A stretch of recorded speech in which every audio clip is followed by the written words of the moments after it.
चलिए दूसरा क्वेश्चन करते हैं।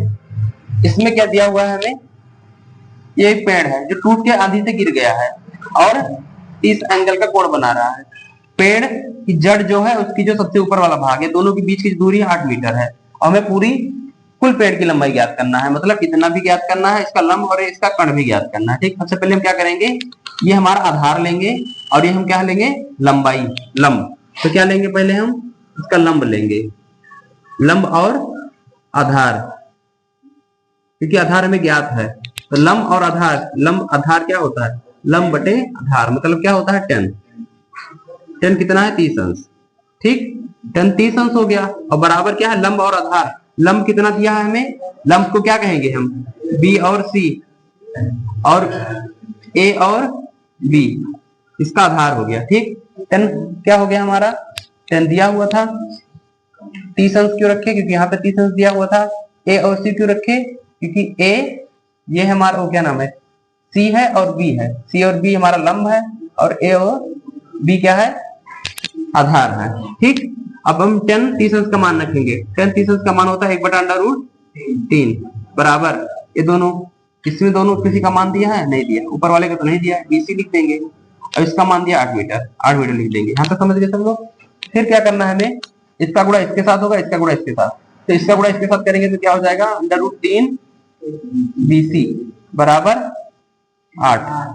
तो BC बराबर 8/√3, तुम्हारा BC आ गया पूरा। BC मतलब ये आ गया आपका 8/√3। ठीक, एक का मान आ गया।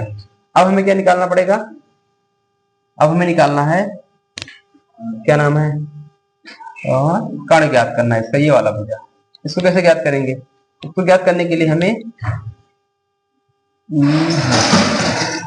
कॉस रखना पड़ेगा, मतलब हमें अब लिखना पड़ेगा, क्या लिखना पड़ेगा, मतलब कण लिखोगे, आधार है ना, आधार में दिया हुआ तो पहले हम आधार लिखेंगे, आधार, आधार बटे कण लेंगे, कण,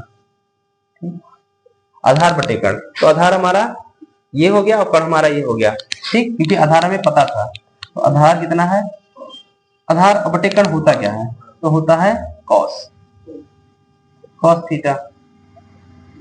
कॉस कितना दिया है, कॉस का मान 30 दिया है, तो कॉस 30 लिख दो बराबर, जिसका मान दिया हो, इसका मान दिया है, आधार ऊपर लिख लोगे और जो कण है AC, ए और सी है ना, AC लिख लेंगे नीचे। अब हम इसका मान लिखेंगे, cos 30 अंश का मान, तो √3/2 बराबर 8 और नीचे AC। ठीक, ये वैसे लिख लिए जैसे यहाँ पे लिखे थे, वैसे यहाँ पे भी लिख लिए, इसका गुणा इसके साथ, इसका गुणा इसके साथ, 3√3 AC बराबर 8 दूनी 16, ये आ गया है ना। अगर इसको सही से लिखोगे तो क्या आ जाएगा, आ जाएगा आपका AC बराबर 16√3। ठीक, अभी हमारा आ गया 16√3, एक ही आ गया, एक ही आ गया। अब दोनों को हमें जोड़ लेना है एक में। ठीक, तो यहाँ पे थोड़ा इरेज कर देते हैं, इतना केवल, क्योंकि इससे मतलब नहीं रह गया। ठीक, हम पेड़ की जो लंबाई थी हमारी कुल, उसको जोड़ देना है, पेड़ लंबाई, पेड़ की लंबाई क्या क्या आया है, एक तो हमारा ये आया है 8√3 और दूसरा क्या आया है 16√3।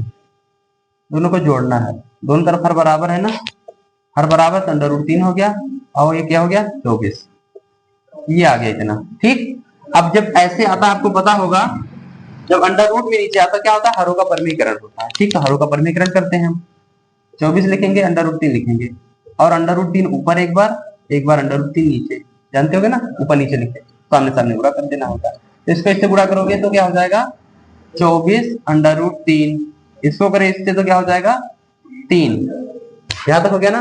अब 3 को इससे काट दोगे, 3 एक नाम 3 और 3 8 24, तो क्या आया 8√3, ये आपका हो गया आंसर।